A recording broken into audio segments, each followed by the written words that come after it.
You know, a lot of times in the past, I'd be upset when we played like this and won. And, you know, one thing I've learned as I've gotten older in coaching is that you do need to celebrate every time that you win, even when you don't play necessarily well. On a day when the ball wasn't going in the basket for a couple of our players that we rely on, we still found a way to win. And you know, the score might have been a 3-point game at the end, but we did have a lead for over 30 minutes of the game. And we're happy to get the W. We understand that there is shortcomings, and we'll address those shortcomings. But as we move forward, it is really good to get to the bye week.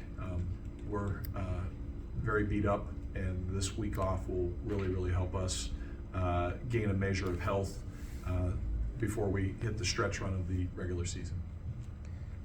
Dan, we've discussed several times through the season about closing games, but closing games from a conference perspective, you saw the ladies maybe growing with confidence down the stretch as they made plays. How much maybe is it just the youth of still learning in conference on how to close, and just where do you stand on just finding ways to win with that respect? I don't know if it's closing or hanging on. I think there's a combination there. And today, to me, it was a little bit more of a hanging on type of situation. You know, we didn't shoot the ball from the free throw line well as a team. We had turnovers that were uncharacteristic that shouldn't have happened.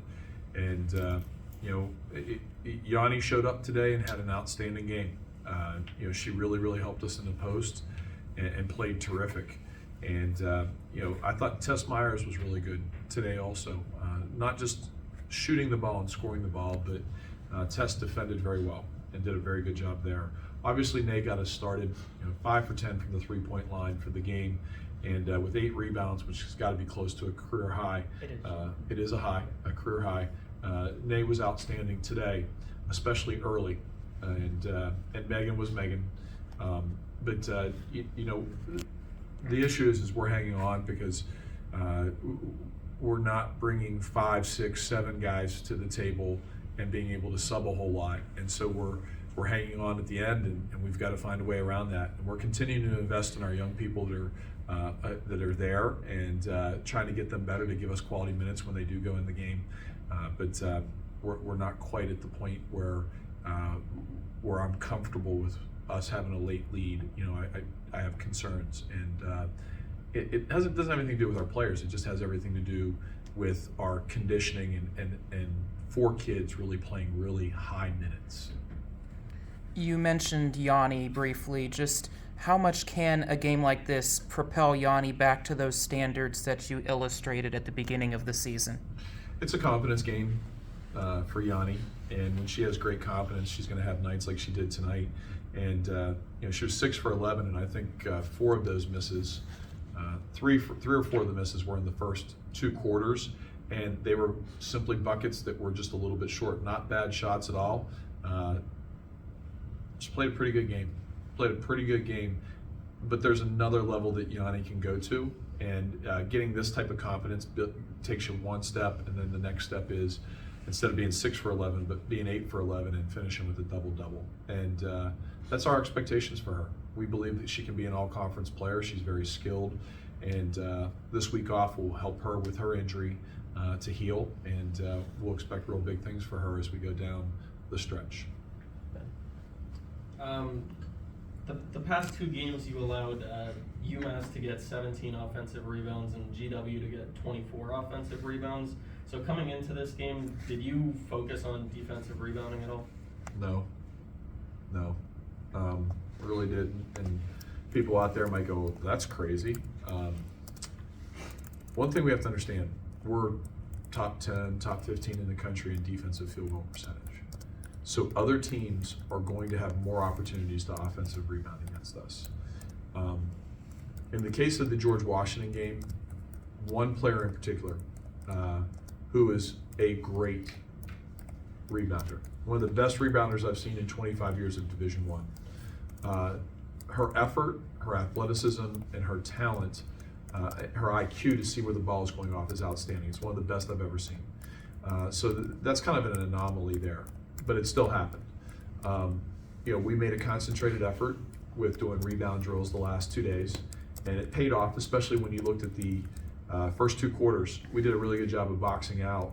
And overall we did. I mean, against a team that's a better, that are good athletes and probably have more size than us overall, to out-rebound them by 15 and to have 11 more offensive rebounds, you have to feel really good about that.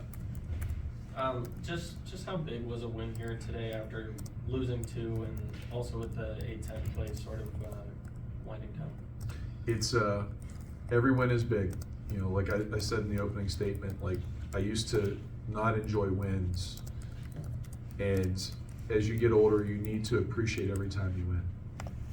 And you have to take the lessons from them. You definitely don't want to have a 3-game losing streak, and so it's nice to get a win going into break. It keeps everyone in positive moods. It forces people to want to get in the gym. Not forces, but it gives incentive for the kids to get in the gym. And that's our 12th win this season at home. And the school record is 13. There's 2 different teams that have held that. And our kids they know that. They know that. And they'd like to set the record. And so they're cognizant of it, and they're going to chase that record really, really hard. We control our own destiny in a sense. We have 5 games remaining, and if we can play well, there's an opportunity that we could still become a 4th seed. That's hard, but there's that opportunity. But double bye is great.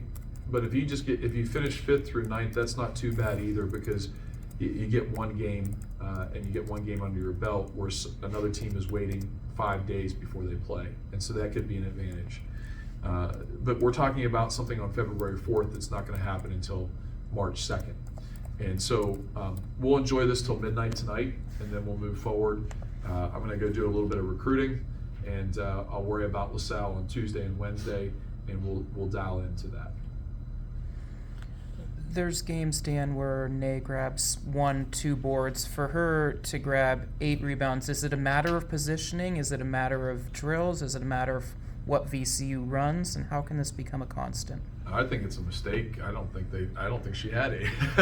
I'm joking. I don't remember where she got the 8 from in the course of the game. I was really pleasantly surprised when I saw it. One of the things I've preached to Nay is that she's got incredibly quick feet, and she has a good IQ. So as she sees the ball come off the rim, she's got to continue to move her feet. She's 5'4", so she's not going to be able to get a lot of rebounds at the bottom of the net. Where the majority of women's basketball rebounds come from is when the ball is at the bottom of the net. That's not where she's going to get it. It's going to be when that ball bounces on the floor. She should own that rebound from that point. And I've always talked to her about the low man wins. And whether that's on offense or defense, or when a shot goes up, no one wants to bend down to where she's at, or where she's so low that she should clean up all those rebounds that come off and hit the floor and bounce once. And so I'm incredibly happy that she had 8 rebounds tonight. I'm even more happy with her shot selection. And most importantly, I'm really happy that she only had 1 turnover. And she played a really good basketball game tonight. And that's a kid that works her tail off every day in the gym. And I'm glad to see her have success. It was a very youthful crowd today, Dan, for celebrating National Women's in Sports Day. Just what did you think of just that started from before the game, as you well saw, Dan, and just continued throughout? Just what did you think of so many young ladies being in the crowd tonight and maybe seeing examples of what they could become? I think that our Duquesne marketing people, in particular Leah, did an excellent job of putting that on today. We had a lot of students that were a part of that, Duquesne student athletes, our bowling team and our crew team, our volleyball team, our women's soccer team. I saw their coaches here, and I saw their athletes here to help also with clinics and activities that were happening in our back training facility. And so I really appreciate them taking the time and using their expertise to help these young kids. And then it was great. We had a lot of kids here. Anytime you have kids of the 4th to 5th, 6th grade age level, there's going to be a buzz and energy in the arena, and they certainly provided that with their voices and really cool signs that they had. It's always fun when you're playing in that type of environment. And these were kids that understood basketball. These are kids that all played at the youth level, and so they have an understanding of what's going on the floor. And a lot of them were actually from my area, and didn't realize that until late in the game when I started to recognize neighbors, literally my neighbors, being at the game. So a really good day, a good win, not a great win, but a good win, and we move forward, and we'll start focusing on LaSalle in a day or two. Thank you for supporting women's basketball. Oh, no, I'm sorry. Go right ahead. No problem. I was ready to go into my tagline. No worries. Go ahead. So just how important is it for women's basketball to be doing community events like they did today, and what do you think it says about the team? That's a deep question for me.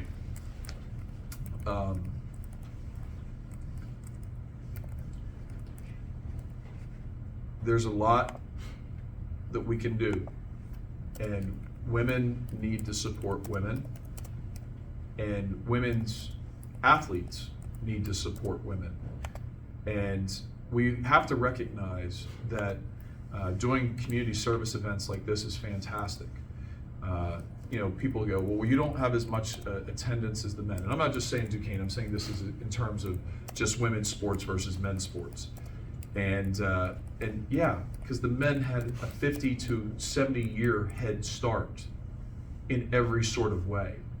And so women have to go out there, and we have to scrap, and we have to guerrilla it in a sense where we have to go out and we have to find ways to draw interest and attendance and to build relationships in our community so that we have really good crowds. And our players do that. They're still signing autographs. I'm sure they're still signing autographs. But any women's sport, it doesn't have to be at Duquesne. It could be high school. It could be the WNBA. We have to go out there and do it at a grassroots level. And if we do that at a grassroots level, we're going to have days like today where we have a really good attendance. And that's one of the things that I really stress to our players. We had a male practice player bring his parents to practice today. And his mom, after she graduated high school, didn't go play college basketball. She signed and played professional basketball in Belgium right out of high school. That blew our kids' minds that an 18-year-old high school graduate went over to Belgium to play pro basketball. They had not heard of that because the only thing they knew was after high school you went and you played college. And it's kind of like, if I told them about what 3-on-3 basketball would be, some of them know, but some of them be like, what kind of game is this? This isn't even basketball.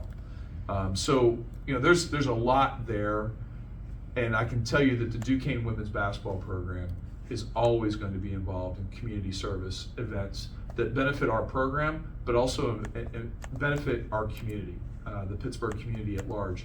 And there's a lot of things that we don't put on social media that we do, that we take great pride in, but we don't need to shout from the rooftops to do that, because that's part of what our program is. And I appreciate you asking that question. Absolutely. Thank you for. Are we good with the? Are we No, good with I was the pointing to tagline? you for the tagline. Okay. Thank you for supporting women's basketball. Good night.